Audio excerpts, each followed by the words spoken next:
Assalamualaikum warahmatullahi wabarakatuh. Halo pemirsa, bagaimana kabarnya hari ini? Semoga selalu senantiasa dalam keadaan sehat dan luar biasa. Senang sekali rasanya hari ini saya Vivi Kusuma bisa menemani Anda dalam program Bangga Jateng, tentunya dalam tema kesiapan pengawasan Pilkada 2024.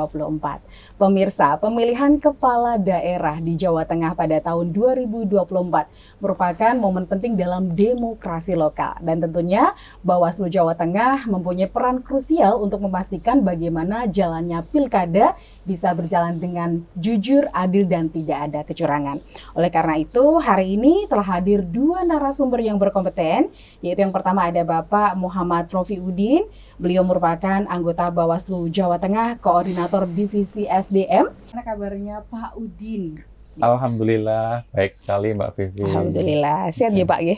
Alhamdulillah, sehat selalu, dan para pemirsa Simbang 5 TV saya juga berharap sehat selalu. Amin. Dalam menjalankan aktivitas keseharian kita ini. Iya, siap.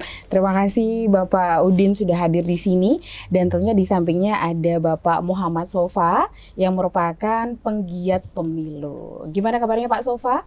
Alhamdulillah baik, dan juga mudah-mudahan Mbak Vivi dan semua kru Simpang 5 TV baik juga. Amin. Siap, ini pasti sudah bersiap-siap sibuk dari bulan lalu sampai sekarang ya Pak ya? Iya. Oke. Baik Pak, langsung saja Pak Udin dan Pak Sofa, pastinya selama kurang lebih 1 jam nanti kita bakal berbincang-bincang ya Pak ya. Dan langsung saja ini untuk Pak Udin. Pak Udin, saat ini tahapan pemilihan gubernur ini sudah sampai tahapan apa sih Pak? Iya Mbak Vivi, sejak sekitar Februari 2024 yang lalu sebenarnya tahapan Pilgub ini sudah berlangsung ya. Cuma karena kala itu orang masih pada sibuk semua pemilu 2024 ya, pemberitaan wacana itu nggak begitu besar gitu ya. Pemberitaan terkait dengan pemilihan gubernur ini kan baru kali-kali ini saja ketika kemudian muncul kandidat-kandidat begitu kan. Sehingga tahapan Pilgub, pemilihan bupati, wali kota itu sebenarnya sudah sejak awal tahun yang lalu gitu ya. Dan beberapa tahapan ini sudah berlangsung dan juga akan berlangsung. Misalnya hari-hari ini tahapan adalah tahapan pencalonan. Beberapa waktu yang lalu ada pendaftaran kandidat ya di Jawa Tengah ataupun di Bupati Wali Kota. Mereka yang ingin menjadi calon bupati, wali kota, gubernur itu mendaftarkan diri ya. Dan hari-hari ini ada yang masih proses penelitian, ada yang sudah dinyatakan memenuhi syarat dan sebagainya. Kemudian nanti tanggal 22 itu akan dilakukan penetapan pasangan calon baik untuk gubernur, wali kota ataupun bupati. Ya, setelah itu nanti 3 hari berikutnya tanggal 25 September itu akan ada masa kampanye. Jadi selama beberapa hari ke depan saya kira para kandidat juga sudah muncul banyak di televisi dan sebagainya ya, baliho-baliho, poster-poster juga muncul gitu ya. Iya. Tapi kalau sesuai dengan regulasi mereka ini belum pasangan calon karena belum ditetapkan, masih sebagai bakal pasangan calon. 22 September ditetapkan, nanti tanggal 25 September itu memasuki kampanye. Kampanye sampai nanti di masa tenang. Masa tenang itu 3 hari sebelum hari pemungutan. Hari pemungutannya itu tanggal 27 November 2024. Di hari itulah kemudian warga yang memiliki hak pilih diberi kesempatan untuk menggunakan hak pilihnya dalam kerangka kalau di Jawa Tengah ini milih pasangan calon gubernur, wakil gubernur bersama dengan pasangan calon bupati, wakil bupati atau wali kota, wakil wali kota. Kayak di Pati, Grobogan, Rembang ini kan berarti memilih bupati. Berarti nanti masyarakat akan memilih 2 surat suara, yaitu milih gubernur, yang kedua adalah milih bupatinya. Nah, ini saya kira menarik karena apa? Karena ada beberapa catatan sejarah yang akan dipecahkan dalam konteks pelaksanaan pemilihan kepala daerah ini. Apa itu? Setidaknya dua. Pertama adalah untuk pertama kalinya dalam sejarah politik di Indonesia, pemilihan kepala daerah itu secara serentak dilaksanakan bersama-sama di seluruh wilayah Indonesia. Kalau dulu kan enggak, misalnya Pilkada 2015 itu hanya 21 kabupaten kota di Jawa Tengah. Berikutnya 2017 hanya 7 kabupaten kota di Jawa Tengah, gitu kan. Dan beberapa wilayah di Indonesia. Gitu. Nah, untuk kali ini itu pemilihan kepala daerah itu dilaksanakan secara serentak seluruh wilayah Indonesia. Kecuali misalnya ada daerah-daerah khusus, misalnya seperti Yogyakarta. Dia hanya memilih wali kota atau bupati. Kenapa? Karena gubernurnya itu kan dia menggunakan sistem kerajaan kan. Iya. Sama halnya dengan di DKI Jakarta. Dia hanya memilih gubernur, tidak ada pemilihan wali kota. Kenapa? Karena wali kotanya itu ditunjuk secara langsung oleh gubernur terpilih. Gitu. Di luar itu semuanya itu memilih calon gubernur dan juga calon bupati ataupun wali kota. Catatan pertama. Catatan yang kedua adalah dalam sejarah ini nanti akan tercipta di mana pemilihan kepala daerah itu dilaksanakan di tahun yang sama bersama dengan pemilu. Kalau sebelum-sebelumnya kan enggak. Ya pemilu 2019 iya tahun itu khusus pelaksanaan pemilu. Pilkadanya ada di 2018, ada di 2020 gitu kan. Nah, untuk tahun ini pilkada dan juga pemilu itu dilaksanakan di tahun yang sama. Meskipun nggak bareng ya. Pemungutan suara pemilu itu di bulan Februari di awal tahun, kemudian untuk pemilihan kepala daerahnya itu dilaksanakan di coblosannya adalah 27 November 2024. Maka dari sisi itu sebenarnya dari sisi tahapan itu pemilunya belum selesai, sudah datang tahapan pemilihan saling beririsan. Maka dari sisi itu tahapan-tahapan pemilihan kepala daerah saat ini juga sudah berlangsung dan ada beberapa yang kemudian akan berlangsung begitu. Oke, kalau itu tadi sudah sampai tahapan apanya sudah dijawab sama Pak Udin ya. Kalau untuk saat ini Pak, tahapan tadi mau dijelaskan juga ya Pak, sekalian aja nih. Tahapan apa nih yang hari ini beberapa berlangsung? tahapan, misalnya penyusunan daftar pemilih. Ini akan ada penetapan yang kemarin juga sudah dilakukan secara berjenjang gitu ya. Tanggal 20 atau 22 gitu, itu penetapan daftar pemilih. Kemudian tanggal 22 itu penetapan pasangan calon, dilanjutkan dengan pengundian. Nah, kalau nanti sudah ada pengundian pasangan calon, itu kan dia sudah punya nomor. Calonnya nomor 1 kah, nomor 2 kah, itu biasanya juga akan semakin ramai. Kemudian nanti di tanggal 25 September itu akan mulai masa kampanye. Oke, baik, siap-siap. Masih ada satu pertanyaan lagi Pak untuk Pak Udin.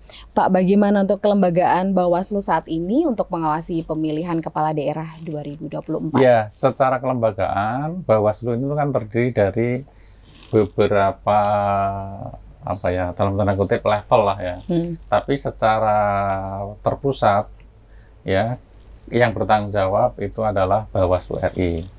Keberadaannya itu permanen, dia 5 tahunan, jumlah komisionernya ada 5. Kemudian berikutnya di tingkat provinsi itu juga permanen sejak tahun 2012. Di Jawa Tengah ini keanggotaannya ada 7 orang, masing-masing juga memiliki divisi dan juga 1 ketua. Kemudian berikutnya adalah Bawaslu Kabupaten Kota. Untuk pertama kalinya sejak tahun 2018 itu juga permanen. Dan terhitung hari ini Bawaslu Kabupaten Kota itu ya sudah berusia 6 tahun. Ya, sebelumnya kan berbentuk ad hoc Panwaslu Kabupaten gitu ya. Kabupaten jumlah orangnya itu ada yang 5, ada yang 3.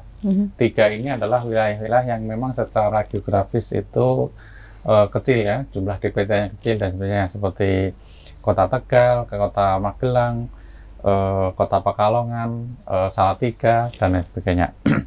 Kemudian berikutnya di kecamatan, Bawaslu juga sudah memiliki yang namanya Panwaslu Kecamatan. Jumlahnya itu ada 3 orang. Dia itu sudah dilantik untuk pemilihan ini sejak 1 Mei 2024. Hari ini mereka juga sudah punya kantor, sudah bekerja dan sebagainya.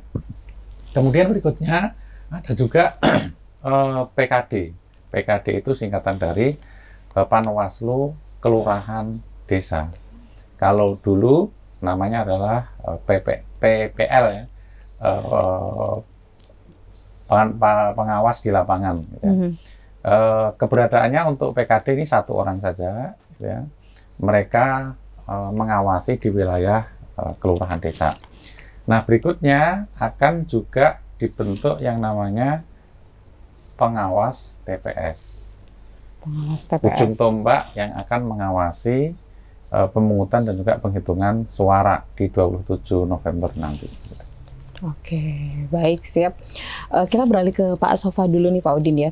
Pak Sofa, untuk saat ini Pak, bagaimana Anda melihat kelembagaan dan SDM pengawas pemilihan di Jateng saat ini? Ya, tadi sudah dijelaskan panjang lebar terkait dengan bagaimana bentuk dari kelembagaan Bawaslu mulai dari pusat sampai dari bawah. Jadi Bawaslu ini memang mempunyai tugas yang berat di masing-masing level. Kalau Bawaslu provinsi ini walaupun nanti pada akhirnya semuanya bertanggung jawab dari Bawaslu RI, tetapi dia punya tugas itu dalam level provinsi Jawa Tengah. Jadi dia bertanggung jawab keberlangsungan dan dalam pengawasan pemilihan gubernur. Walaupun dia juga punya tanggung jawab untuk mengawasi juga yang ada di level kabupaten. Nah, sedangkan yang di level kabupaten ini adalah Bawaslu Kabupaten Kota. Nah, Bawaslu Kabupaten Kota ini punya tantangan yang tidak mudah. Punya tantangan, dia hanya 5 orang, bahkan ada yang 3 orang. 5 orang, kemudian dibantu di bawahnya itu adalah Panwaslu Kecamatan, 3 orang, kemudian dibantu lagi sampai tingkat desa itu 1 orang. Lah, kalau kita melihat dari posisi jumlahnya ini sebenarnya sebuah tugas atau beban yang memang tidak mudah. 5 orang untuk mengawasi 1 wilayah kabupaten ini juga kalau dipikir-pikir ini sungguh sangat agak berat juga sih. Bagaimana dia bisa mengawasi proses perjalanan demokrasi atau pilkada ini berjalan sesuai dengan rule-nya. Jadi bukan hanya memastikan bahwa pelaksanaan pilkada itu berjalan, bukan hanya itu, tetapi Bawaslu itu juga harus memastikan bagaimana kualitasnya, bagaimana kualitas pilkada ini berjalan, apakah sesuai dengan rule-rule atau semacam etika demokrasi dan lain sebagainya. Ini juga tidak mudah. Maka ini tantangan bagi Bawaslu, khususnya Bawaslu Jawa Tengah, kemudian Bawaslu Kabupaten, untuk mengupgrade SDM ini bagaimana dia mampu menjaga dirinya, karena dia juga seorang yang punya hak pilih, ya. Dia juga datang ke TPS untuk memilih seseorang, tapi dia harus netral juga. Jadi dia tidak boleh mengumbar, apalagi mempromosikan. Ya, ini jelas sebuah hal yang offset. Jadi dari sisi ini dia harus menjaga netralitasnya. Sekaligus dia juga harus menjaga profesionalitasnya. Bagaimana dia dari sisi ini, bagaimana dia bisa membuat posisi yang sama bagi semua kontestan. Jadi tidak ada tidak ada tebang pilih. Misalnya dia dekat dengan ini, kemudian dia mempunyai harus bersikap seperti apa, dia dekat dengan ini harus bersikap seperti apa. Tapi semuanya harus sama. Dan itulah memang yang diamanahkan oleh undang-undang undang-undang pilkada maupun undang-undang pemilu, yang di situ ada berkaitan dengan kelembagaan. Nah, ini tidak mudah, apalagi ini dalam masa-masa ini Bawaslu Kabupaten atau Bawaslu Jawa Tengah, khususnya Bawaslu ya, itu juga akan merekrut yang namanya pengawas TPS. Kalau tidak salah tanggal 12 kemarin 12, sampai tanggal 28 ini penerimaan pendaftaran. Mungkin ya siapapun asal memenuhi persyaratan. Nah, ini juga harus mempersiapkan bagaimana SDM yang sampai tingkat bawah. Karena PTPS ini nantinya akan menjadi ujung tombak yang mengawal di masing-masing TPS. Nah, ini juga nggak mudah juga, karena di samping Bawaslu harus menyiapkan pengawas TPS ini, juga harus memastikan apakah dia ada hubungan dengan misalnya partai politik atau tidak, ada hubungan dengan pernah menjadi misalnya tim kampanye atau tidak. Ini harus dipastikan betul. Karena apa?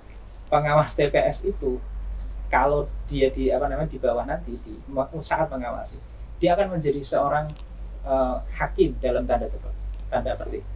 Jadi permasalahan apa yang ada di bawah itu nanti akan ditanyakan. Nah, ini juga bukan suatu hal yang jadi ini perlu dipersiapkan oleh Bawaslu, baik Bawaslu Jawa Tengah, Bawaslu Kabupaten maupun sampai di kecamatan. Ini tidak, dan ini juga dalam perjalanannya mungkin pada saat seleksi itu diteliti bahwa ini sudah clear, tidak ada permasalahan. Tetapi bisa jadi teman-teman yang ada di bawah itu, ya namanya perjalanan hidup ya, itu kemudian kepencot dengan hal-hal yang ditawari, misalnya Mas ditawari oleh salah satu pelatih, misalnya Mas aku tolong ewangi kok gini. Lah ini kan juga harus diperhatikan dan benar-benar dikawal betul, diawasi betul. Walaupun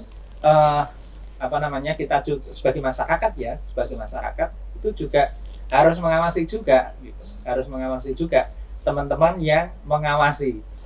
Jadi karena apa? Karena social controlnya itu di masyarakat, di kita sebagai masyarakat. Karena kalau kita tidak menggunakan ini juga berbahaya juga pengawasi, karena dia punya kewenangan yang agak lumayan besar ya, Pak Rofi, selaku hakim juga. Nanti ketika ada apa-apa, ketika ada pelanggaran, nah ini nanti teman-teman.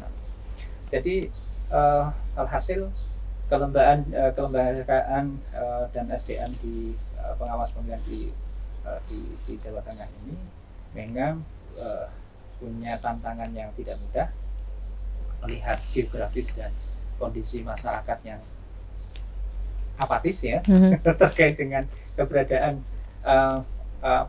pilkada semacam ini. Nah, mungkin seperti itu. Baik, selain menjunjung netralitas yang sangat tinggi seperti apa yang sudah dikatakan Pak Sufa tadi, apa saja Pak ini yang perlu diperhatikan dalam menjaga kelembagaan dan SDM pengawas pemilu di Jawa Tengah? Ya, tadi saya sudah jelaskan, selain netralitas ada profesionalitas, kemudian profesionalitas ini menjadi saya punya pengalaman yang menarik nih Pak Robi. Nah, kemarin itu sempat terlibat di level TPS sebagai ketua KPPS itu saya melihat bahwa teman-teman pengawas TPS itu memang harus benar-benar menjaga profesionalitas, harus menjaga di samping dia itu memang orang yang memang harus berkomunikasi dengan semua pihak, tetapi profesionalitas, netralitas dan hal sebagainya itu memang harus dijaga. Karena sekali lagi kemampuan pengawas TPS inilah nanti yang bisa berdampak pada apakah di dalam proses di TPS itu nanti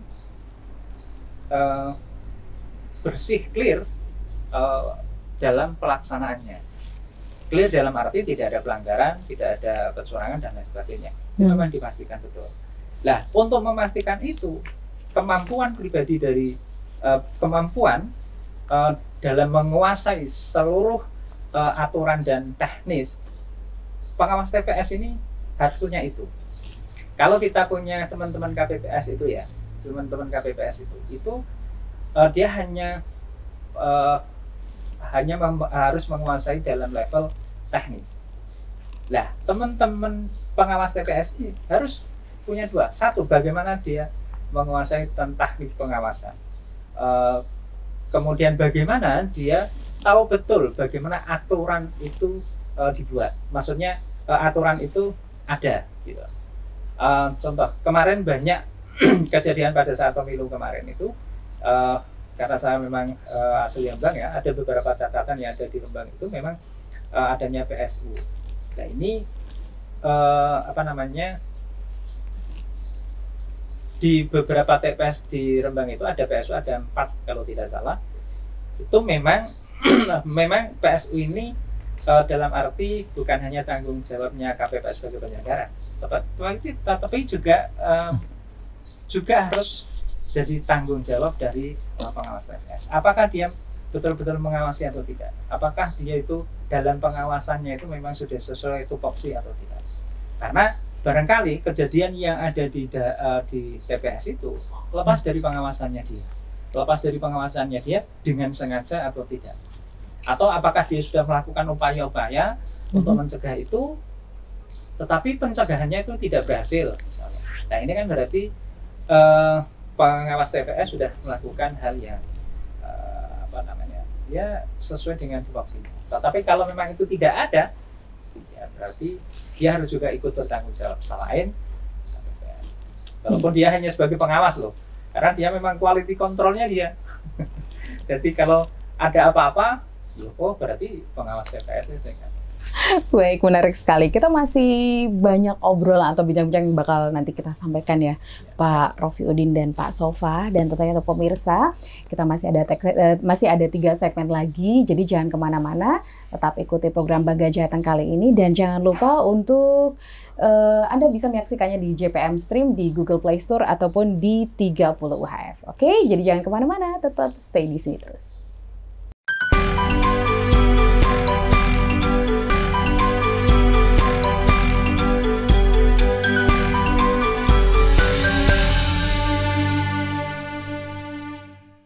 Baik, terima kasih pemirsa, Anda masih tetap stay di sini di program Bangga Jateng, tentunya dalam talk show kesiapan pengawasan Pilkada 2024 dan tentunya masih bersama Bapak Muhammad Rofi Udin dari anggota Bawaslu Jawa Tengah, Koordinator Divisi SDM, dan Bapak Ahmad Sofa merupakan pegiat pemilu. Oke, baik. Lanjut lagi ya, ini bersama Bapak Rofi Udin. Oke, Pak Rofi. Untuk pertanyaan selanjutnya Pak, bagaimana nih Pak untuk kesiapan SDM Bawaslu Jateng untuk mengawasi pemilihan kepala daerah 2024? Secara prinsip dan faktual di lapangan siap semua. Dan secara kewenangan saya kira juga luar biasa yang diberikan oleh undang-undang. Meskipun dalam konteks pemilu dan pemilihan itu ada perbedaan. Misalnya dalam konteks penanganan pelanggaran, misalnya ketika menangani pelanggaran administrasi, output daripada penanganan pelanggaran administrasi itu kalau di pemilu kan putusan. Tapi kalau dalam konteks pemilihan itu adalah rekomendasi. Gitu. Jadi memang ada perbedaan yang harus dipahami oleh masyarakat. Meskipun saya meyakini bahwa secara kelembagaan ataupun kesiapan SDM semakin kesini kan keberadaan Bawaslu secara kelembagaan ini kan luar biasa. Dulu di tahun-tahun 2000, tahun-tahun 2010 misalnya itu ya, sebelum Bawaslu ini dijadikan permanen, kan banyak kritik bahwa pengawas pemilu itu hanya sebagai macan ompong, pengawas pemilu itu hanya sebagai tukang pos. Tukang pos kenapa? Karena hanya mengirim surat saja, gitu kan. Tidak memiliki kewenangan sejauh seperti yang sekarang ini. Begitu. Maka dari sisi itu SDM di kami ini sudah terbentuk hingga level PKD, gitu ya. Dan memang tantangannya adalah bagaimana mengelola banyak orang untuk memiliki visi dan misi yang sama. Mungkin ya, kita lihat bahwa PKD di Jawa Tengah ini kan jumlahnya 8.000 orang. Untuk Panwaslu kecamatan kan ada 1.500-an sekian orang. Gitu ya. Nah ini yang saya kira juga mengelolanya menjadi tantangan tersendiri. untuk memastikan tadi semua pengawas pemilu itu tidak tergoda dengan iming-iming tertentu yang itu akan merobohkan independensinya gitu ya. Maka dari sisi itulah di sini monitoring, supervisi secara berjenjang itu dilakukan gitu.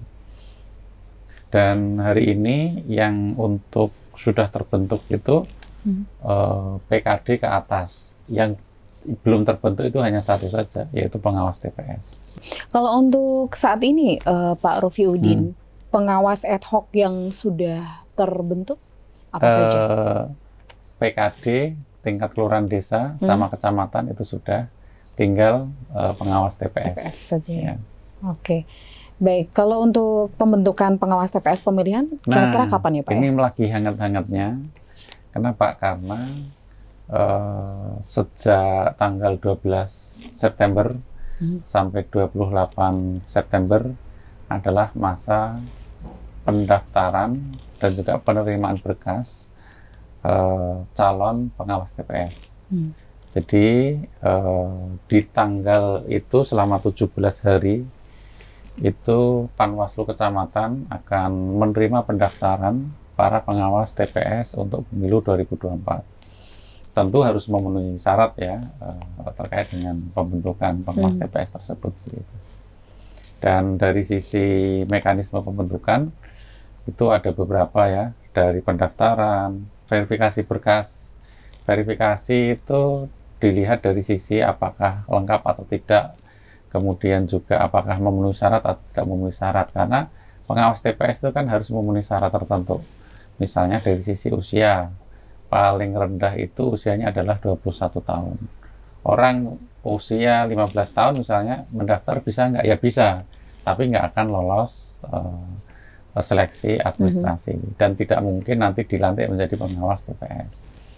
Dari sisi pendidikan itu harus SMA. Ya, SMA minimal adalah SMA. S1 boleh nggak? Ya boleh. S3 boleh nggak? Ya boleh. Tapi SMP nggak boleh karena dia harus berpendidikan paling rendah adalah SMA, begitu ya. Dan syarat-syarat lain, misalnya tidak memiliki ikatan sesama penyelenggara pemilu, gitu ya. Misalnya saya kan sudah komisioner Bawaslu Provinsi, gitu ya. Istri saya daftar sebagai pengawas TPS. Ya daftar boleh, tapi nggak akan lolos dari sisi administrasi. Kenapa? Karena saya dengan dia itu ada ikatan perkawinan. Sama halnya dengan misalnya kalau ada anggota KPU, suami atau istrinya daftar KPPS atau daftar pengawas TPS, itu juga tidak akan lolos administrasi. Karena KPU dan Bawaslu ini kan sesama penyelenggara pemilu gitu.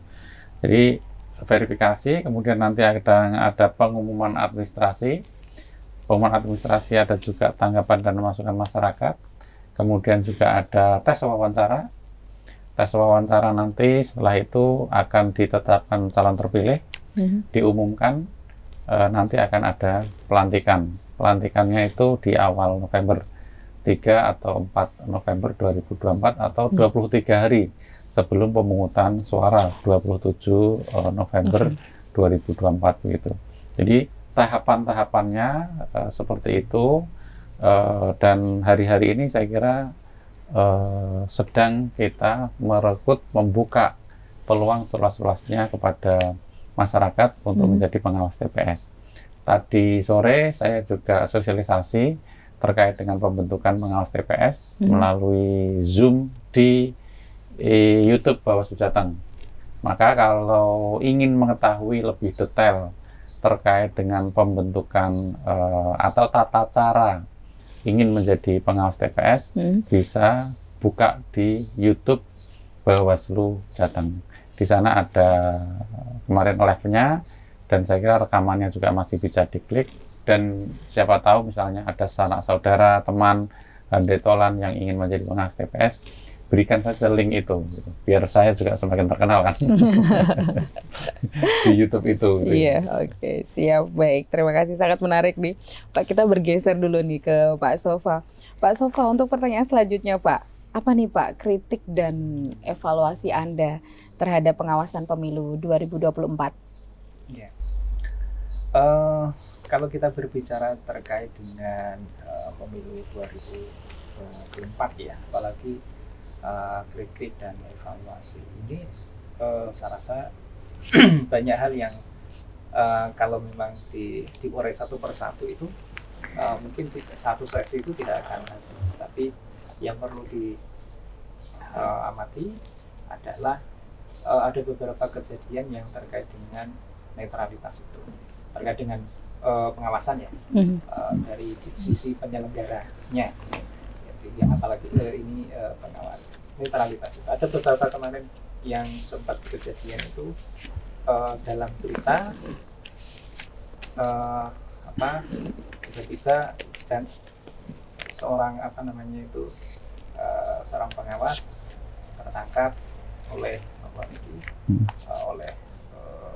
oleh polisi karena melakukan penyuapan dan lain sebagainya. Itu adalah sebuah catatan yang memang harus menjadi perhatian serius lembaga Bawaslu ini.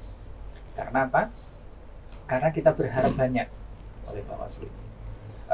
Karena Bawaslu itu tadi dikatakan oleh Pak Rofi, dulunya 2014 itu tidak punya kewenangan yang lebih, apalagi dia tidak punya kelembagaan yang sampai di bawah.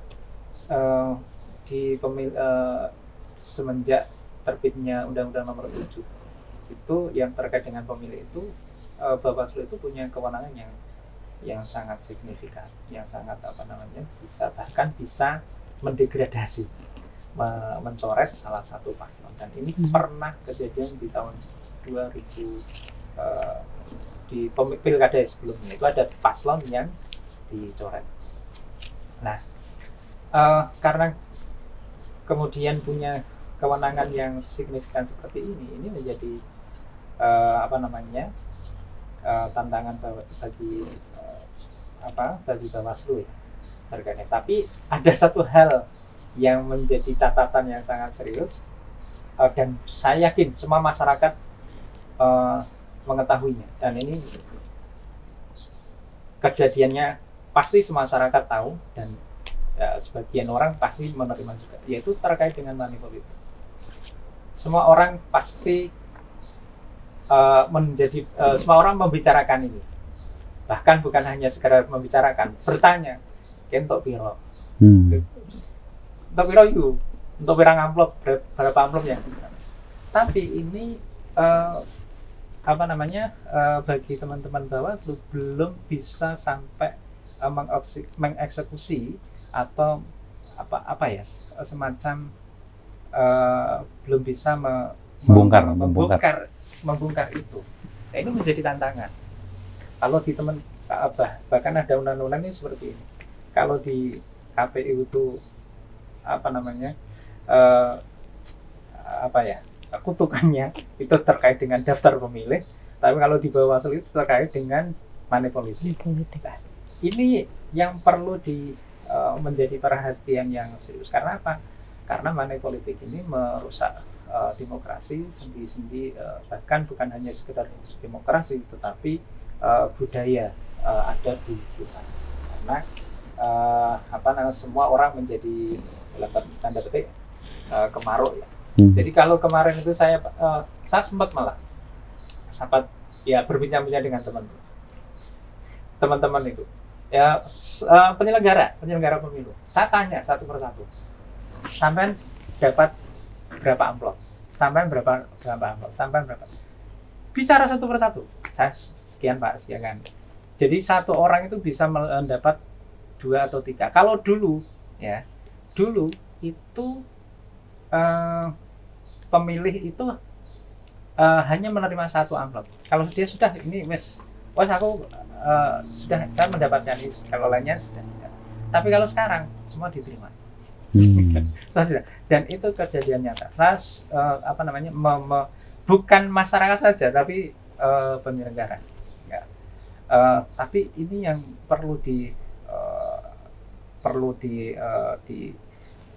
diperhatikan serius oleh. Memang tidak mudah dan sangat butuh waktu untuk memberikan edukasi kepada masyarakat terkait dengan money politik ini, karena ini kan uh, istilahnya gimana ya, masyarakat butuh, ada yang datang, ya sudah terjadilah transaksi itu. Tapi ini kan menjadikan hal yang apa ya, menjadi hal yang sangat riskan terkait dengan itu. Bahkan jangan sampai perkataan yang mengatakan bahwa money politik itu sudah menjadi adat dan kebiasaan. Ini sebuah hal yang ironi gitu. Sebuah ironi. Dan ini harus dengan kewenangan yang Bawaslu dengan di Undang-Undang Pemilu itu dia punya tanggung jawab untuk membuat pengawasan partisipatif. Nah, di dalam pendidikan politik terkait dengan pengawasan partisipatif ini harus selalu digelorakan di masyarakat. Bagaimana untuk memberikan edukasi masyarakat khususnya terkait dengan money politik itu. Dulu di pemilu-pemilu sebelumnya itu banyak kegiatan-kegiatan yang diselenggarakan, tetapi pada saat kemarin itu tidak bisa maksimal yang dilakukan oleh Bawaslu. Entah terkait dengan keterbatasan anggaran atau terkait dengan SDM, saya kurang tahu. Tetapi kalaupun toh itu terkait keterbatasan anggaran, SDM Bawaslu sendiri ya harus mampu memecahkan itu, kebuntuan-kebuntuan itu. Bagaimana dia harus kreatif, inovatif untuk membuat sebuah kegiatan yang low budget tetapi mengena kepada semua masyarakat. Tapi juga mohon maaf nih, kita memang tidak bisa 100% untuk mengandalkan kepada Bawaslu juga. Saya juga mengajak kepada masyarakat luas sebenarnya untuk lebih aware terkait dengan ini. Karena apa? Karena negara ini atau keadaan ini masa akan kita wariskan kepada anak cucu kita. Kebiasaan-kebiasaan buruk ini masa akan kita wariskan money politik ini. Kalau kita sebagai seorang yang agama, masa kita harus mewariskan dosa yang akan dikirim kepada kita secara terus-menerus. Nah, ini harus kita hentikan. Nah, makanya kita sebagai masyarakat harus juga aware terkait dengan. Nah, intinya begini, dalam banyak hal yang perlu dikoreksi, perlu dievaluasi terkait dengan pengawasan ini. Banyak hal terkait dengan banyak juga PSU, kemudian banyak juga kalau yang terjadi di PHPU yang perselisihan hasil pemilu itu di MK itu sebuah keniscayaan. Tetapi permasalahannya adalah apakah kejadian yang didalilkan oleh yang mengajukan ini benar terjadi atau tidak. Kalau ini benar terjadi, itu sebuah hal yang perlu dievaluasi. Karena pengalaman di tahun 2020 ya di Rembang sendiri itu ada sebuah kejadian dan itu benar-benar terjadi tapi tidak mampu dieksekusi oleh Bawaslu. Dan ini kejadian betul. Dan itu dibawa di MK. Tapi karena memang batas waktu yang limit, kemudian tidak memungkinkan untuk dilakukan PSU, maka MK kemudian memberikan istilahnya memutus hal yang istilahnya memenangkan KPU pada saat itu, karena KPU kan tergugat. Jadi banyak hal yang perlu dikoreksi dari sisi penyelenggaraan maupun dari sisi penyelenggaranya sendiri. Banyak hal dari sisi bagaimana selain memberikan pengawasan, bagaimana Bawaslu ini juga memberikan edukasi kepada masyarakat, menyadarkan masyarakat, karena dia selain dia punya punya waktu untuk mengawasi, dia juga karena Bawaslu Kabupaten sama Bawaslu Jawa Tengah ini kan dia 5 tahun. What's next gitu loh. Setelah ini mau ngapain ketika pilkada? Nah, makanya saya rasa itulah waktunya yang pas untuk melakukan hal yang lebih untuk mengedukasi ke masyarakat. Oke, baik Pak Sofa, melanjutkan tentang money politik tadi ya Pak ya.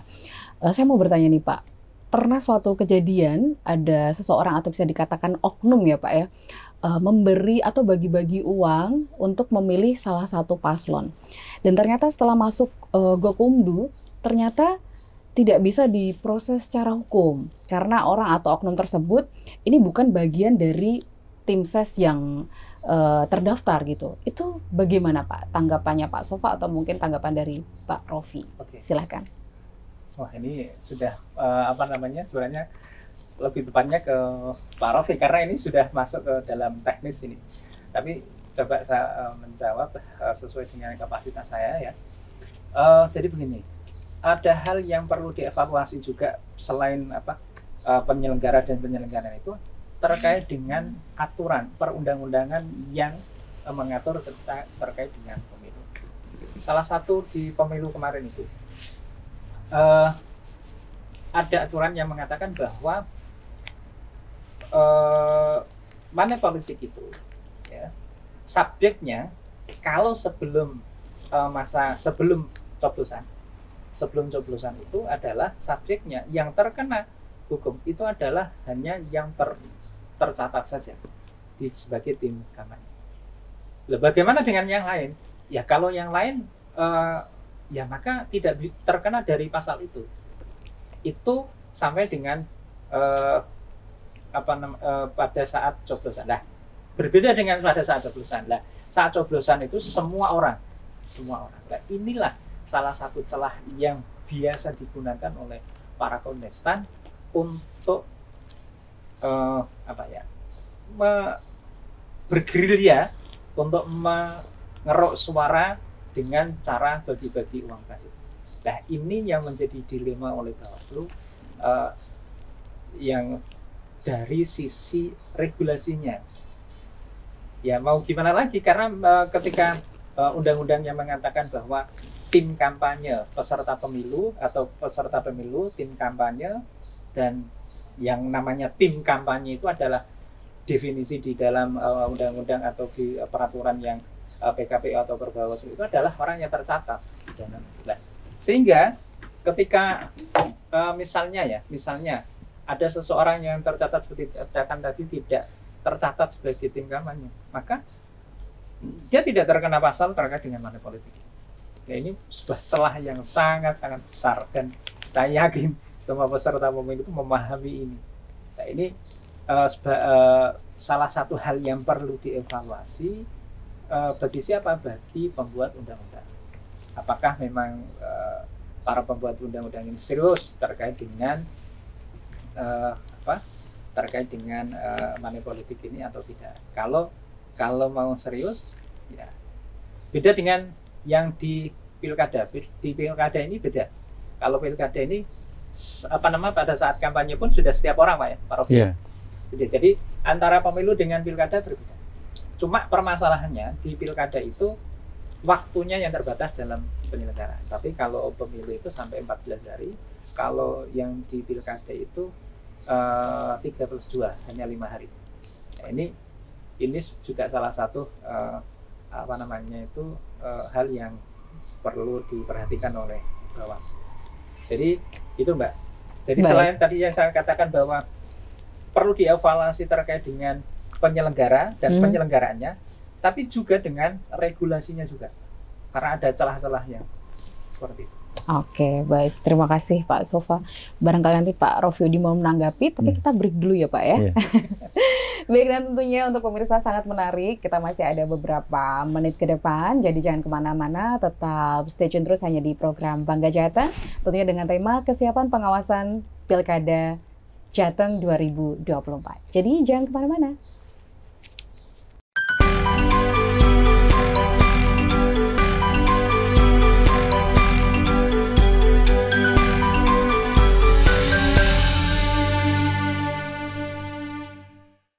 Baik pemirsa, terima kasih Anda tetap stay terus hanya di program Bangga Jateng, tentunya dalam tema persiapan pengawasan Pilkada Jawa Tengah 2024. Dan tentunya masih bersama Bapak Muhammad Rofiuddin yang merupakan anggota Bawaslu Jawa Tengah, Koordinator Divisi SDM, dan Bapak Ahmad Sofa yang merupakan pegiat pemilu.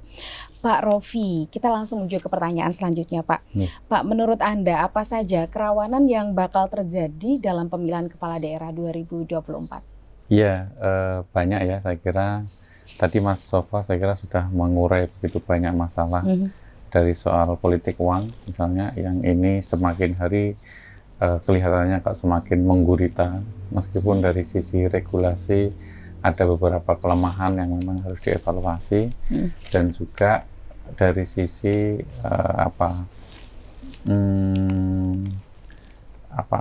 kekuatan kami untuk kemudian menangani politik uang yang saya kira di lapangan itu marak sekali gitu ya. Tapi saya mencatat bahwa setiap kali terjadi penyelenggaraan pemilu ataupun pemilihan, setiap kali itu pula ada kasus pidana yang salah satunya itu adalah politik uang, yang itu bisa sampai kemudian orangnya divonis bersalah. Terakhir di tahun 2020 ketika ada pilkada, itu juga ada ya, di Karanganyar misalnya, itu ada pelaku politik uang yang memang diproses hukum, meskipun seperti yang kita tahu bahwa itu hanya satu kasus saja, padahal mungkin seperti yang disampaikan Mas Sofa, di lapangan ini sebenarnya kasus politik uang itu juga banyak gitu. Maka dari sisi itu saya rasa bahwa untuk penyelesaian kasus politik uang ini tidak semata-mata kemudian kita menanganinya dari perspektif pidana hukumnya, gitu. Tapi juga harus ada kesadaran dari masyarakat, kesadaran dari elit politik untuk kemudian berjanji tidak melakukan politik uang. Ya. Politik uang itu satu kerawan saja yang kita urai itu luar biasa perspektifnya itu kan. Belum lagi soal netralitas ASN, itu juga menjadi bagian dari kerawanan yang sangat luar biasa. Netralitas TNI Polri, ini menurut saya juga salah satu yang rawan juga. Kenapa? Karena kita tahu ya, bakal calon gubernur itu ada yang dari Purnawirawan TNI, ada juga yang dari kepolisian. Sehingga TNI Polri ini juga menjadi satu kerawanan yang sangat luar biasa. Ingat bahwa di Undang-Undang Pemilihan pasal 70 dan lain sebagainya, itu di sana juga ada bunyi-bunyian yang menyatakan bahwa harus netral. TNI Polri, para pejabat negara, ASN, termasuk juga kepala desa, itu juga harus netral gitu ya. Hal-hal lain saya kira soal ketertiban dalam melakukan kampanye. Jangan sampai misalnya belum masa kampanye sudah kampanye, tidak jadwalnya kampanye dia ikut kampanye, atau kerawanan dari sisi bentrok ya antar pendukung pasangan calon, ini juga harus diwaspadai juga, dan itu bagian dari kerawanan. Kemudian juga dari sisi kampanye di tempat ibadah ataupun tempat pendidikan, itu juga menjadi bagian dari kerawanan yang harus kita antisipasi secara bersama-sama begitu. Dan masih ada sekian banyak kerawanan sebenarnya, termasuk soal hak pilih misalnya. Jangan-jangan ada orang yang dia tidak memiliki hak pilih ikut nyoblos, atau sebaliknya orang yang sebenarnya memiliki hak pilih tapi tidak diberi kesempatan untuk mencoblos menggunakan hak pilih. Itu juga bagian dari kerawanan. Jadi kalau kemudian kita list itu, mungkin ada 999 kerawanan yang bisa terjadi dalam konteks pemilihan kepala daerah 2024 gitu. Oke, saking banyaknya ya Pak ya. Baik Pak, selanjutnya bagaimana Bawaslu di Jawa Tengah ini meningkatkan partisipasi masyarakat mengawasi pemilihan 2024? Tentu bukti realnya hari ini melalui Simpang 5 TV ini, kita ingin juga mensosialisasikan tentang keberadaan kami, sehingga kita siarkan secara langsung ataupun tapping ini ya kepada masyarakat, sehingga masyarakat melihat, harapannya dia juga ikut berpartisipasi. Kemudian juga kita menggunakan medium-medium berbagai platform di media sosial ya, ada YouTube, Instagram. Maka kalau ingin mengetahui apa yang dilakukan oleh Bawaslu, itu bisa memfollow ya Instagram kami, Instagram @bawaslu-jateng. Ada X atau Twitter, ada Instagram, ada YouTube. Di situ Bawaslu Jateng mencoba untuk dalam tanda kutip mengajak, menyapa masyarakat ikut berpartisipasi dalam mengawasi pemilu. Hal lain, kita juga memanfaatkan berbagai platform itu, masyarakat bisa berkomunikasi dengan kami, atau bahasa di undang-undangnya menjadi pelapor ketika mengetahui adanya dugaan-dugaan pelanggaran dalam proses pemilihan ini gitu. Saya setuju dengan Mas Sofa bahwa untuk memastikan bahwa pemilihan kepala daerah ini berlangsung jujur dan adil, tidak hanya menjadi tanggung jawab Bawaslu, KPU saja, tapi ini juga tanggung jawab seluruh lapisan masyarakat ataupun seluruh peserta pemilu. Karena apa? Karena ini kan 5 tahun sekali. Ini momentum yang sangat luar biasa untuk memilih calon pemimpin, sehingga kita jangan sampai kemudian menyia-nyiakan ya apapun yang bisa kita lakukan demi mendorong pemilihan 2024 itu berlangsung secara jujur dan adil. Ingat, selama 5 tahun ke depan itu tidak ada pemilu lagi. Karena apa? Karena pemilu kan baru dilaksanakan nanti di 2029 kan. Jadi momentum 5 tahunan ini kita manfaatkan sebesar-besarnya, karena mungkin nanti kita akan ada situasi kangen dengan pemilu, kangen dengan pilkada. Kenapa? Karena kita harus menunggu 4-5 tahun lagi baru datang pemilihan lagi. Jadi, maka dari sisi itu hati-hati di dalam menggunakan hak pilih, pilih calon yang memang benar-benar oke, visi misinya bagus, dan satu lagi, tidak menggunakan cara-cara melanggar hukum untuk meraih kekuasaan itu. Oke, baik. Berbicara mengenai peran masyarakat yang udah disampaikan sama Pak Rofiudin ya, kita bergeser ke Pak Sofa, Bapak. Bagaimana Pak untuk peran masyarakat atau publik untuk mengawasi pemilihan gubernur dan bupati wali kota di Jateng? Misalnya, contoh nyatanya. Oke. Banyak sebetulnya peran yang bisa diambil oleh masyarakatnya. Yang jelas di dalam undang-undang itu, di situ ada namanya pemantau pilkada. Itu juga termasuk bagian dari peran yang bisa diambil oleh masyarakat untuk memantau dan mengawasi mengawasi jalannya penyelenggaraan pilkada ini. Nah, tapi kita sebagai masyarakat itu kan tidak punya kewenangan untuk eksekusi terkait dengan atau penindakan pelanggarannya kan, pelanggarannya di Bawaslu. Hal yang mungkin bisa yang bisa kita lakukan adalah ya ikut memberikan informasi aja. Kalaupun toh melaporkan itu menjadi hal yang menakutkan bagi teman-teman masyarakat, berikan informasi aja kepada Bawaslu. Di sini ada kejadian seperti ini. Itu akan saya yakin Bawaslu akan menindaklanjutinya. Karena apa? Kalau tidak ditindaklanjuti berarti Bawaslu ada problem nih. Dia bisa terkena kode etik terkait dengan informasi awal atau informasi awal Pak Rofi ya.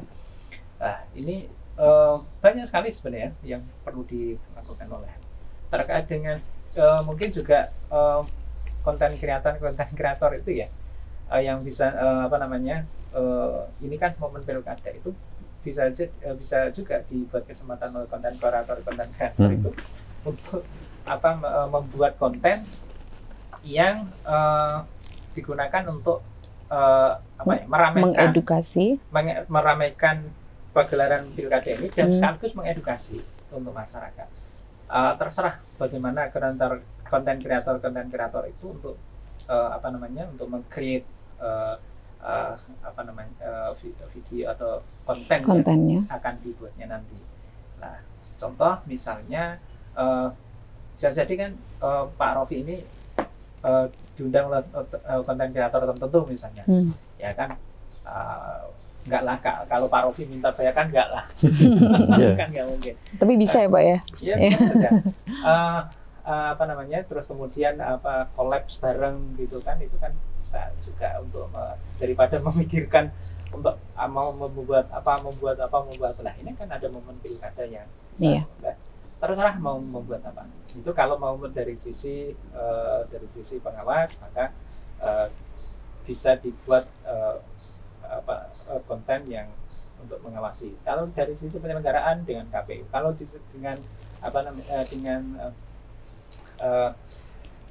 calon paslon ya bisa juga, tapi ya harus karena dia masyarakat ya tidak bisa kita judge kemudian dia membela ini membela tidak, kecuali kalau pemantau pemilu dia memang harus netral karena aturannya memang seperti itu.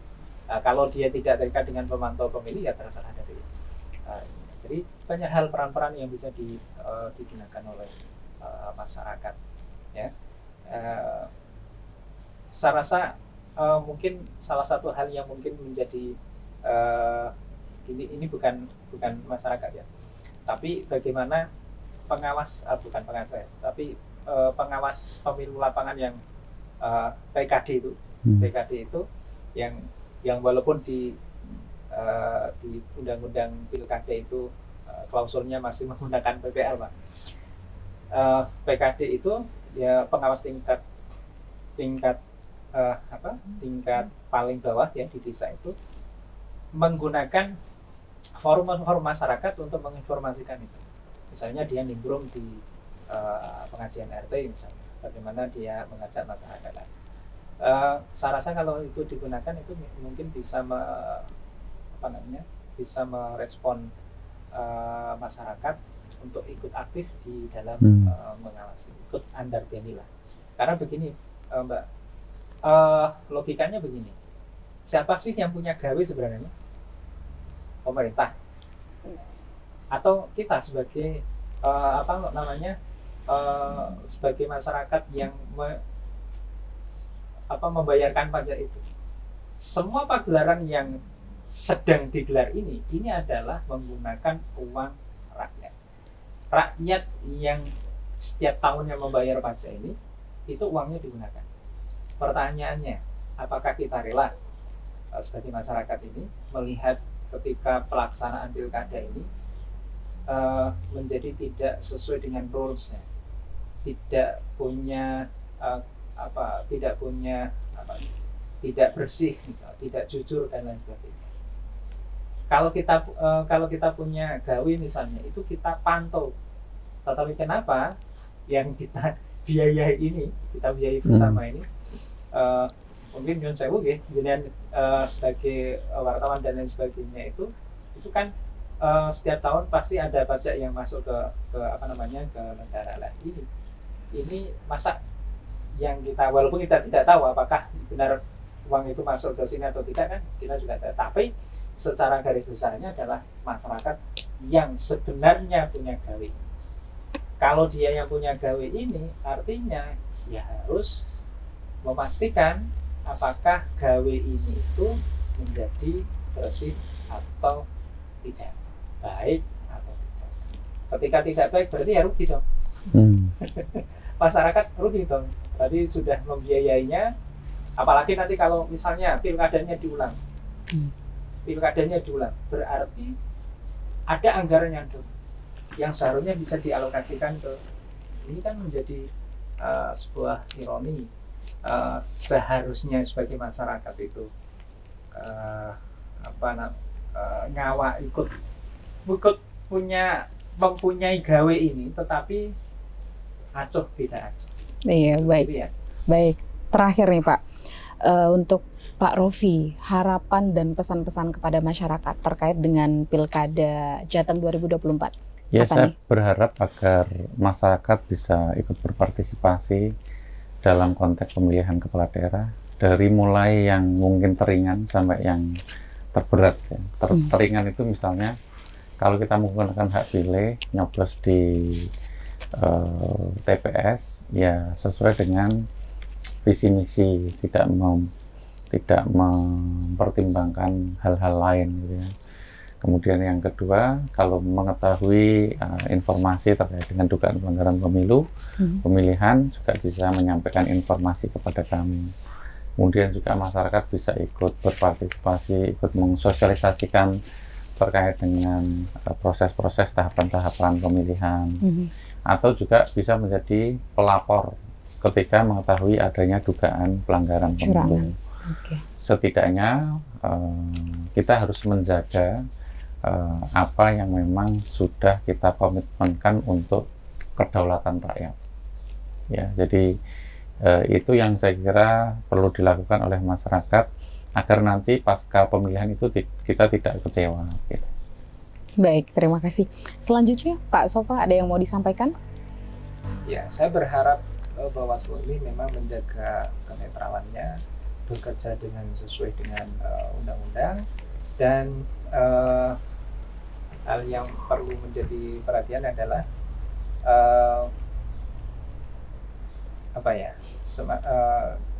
jangan gentar terkait dengan pemberitaan miring terkait dengan Bawaslu. Teruslah bekerja sesuai dengan undang-undang, karena Bawaslu ini menjadi kuat kalau dia bekerja sesuai dengan rules yang ada. Tetapi Bawaslu akan lemah ketika dia mengabaikan rules yang ada. Saya kira itu yang perlu diperhatikan oleh Bawaslu sampai di tingkat bawah. Dan pesan saya, Pak Rafiq, untuk dalam penyelenggaraan pengawas TPS ini adalah karena ini masa-masanya pengawas TPS ya, Pak Rafiq, betul-betul dipilih yang memang punya kapasitas yang mumpuni. Kalau terkait dengan pengetahuan pemilu itu bisa di-upgrade, tetapi kalau yang berkaitan dengan profesionalitas dan netralitas itu memang harus tetap benar-benar dijaga, karena kalau itu tercidrai maka masyarakat pun akan menjadi apatis, masyarakat pun akan menjadi acuh tak acuh, alah paling darahnya ngono wae. Itu yang harus dihindari oleh Bawaslu untuk menjaga marwah dari Bawaslu ini. Dengan menjaga marwah Bawaslu ini, insya Allah demokrasi ini kan akan menjadi lebih baik. Baik, terima kasih. Luar biasa, tidak terasa ya Pak Raffiuddin dan Pak Sofa, kita sudah berbincang-bincang kurang lebih 60 menit sudah, dan tentunya tidak hanya bincang-bincang biasa tapi juga sangat bermanfaat dan sangat mengedukasi masyarakat pastinya. Dan kita semoga saja berharap dan berdoa agar Pilkada Jawa Tengah khususnya di 2024 nanti ini bisa berjalan dengan jujur, adil, dan tanpa ada kecurangan. Amin. Baik, terima kasih Pak Raffiuddin dan Pak Ahmad Sofa untuk waktunya. Baik, dan pemirsa, tidak terasa ya untuk jatah waktu kita harus segera berakhir, dan tentunya kami ucapkan terima kasih banyak buat Anda yang masih tetap menyaksikan program Bangga Jateng dengan tema kesiapan pengawasan Pilkada Jateng 2024. Dan akhirnya saya Vivi Kusuma mengucapkan terima kasih banyak, pamit dulu, terima kasih, wassalamualaikum warahmatullahi wabarakatuh. Waalaikumsalam warahmatullahi wabarakatuh.